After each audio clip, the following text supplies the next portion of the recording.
Dahil Father's Day today, binili ko yung sapatos na tinuro sa akin ng asawa ko 3 weeks ago. So, 3 weeks ago, nasa shop kami ni Tay, may tinuro siyang sapatos. Sabi niya, yung coach ng sapatos doon, may size 13, sabi niya. Sabi ko, gusto mo ba? Sabi niya, hindi daw. Pero parang naisip ko that time, bakit niya ituturo kung hindi niya gusto? Pero tinanong ko siya ulit, sabi ko, bibilin ko sa'yo, gusto mo? Sabi niya, wag na daw. So, that was 3 weeks ago.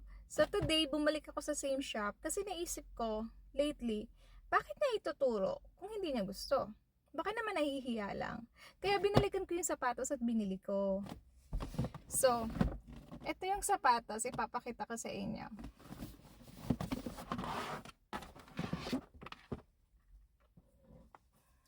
Ito yung shoes. Maganda siya. Si Tyler kasi mahilig siya sa mga leather na shoes. And hindi niya alam na binili ko kasi hindi ko pa siya sinisend sa kanya or ibinibigay. Gusto ko ma-receive niya to pag uwi niya. And so ayun.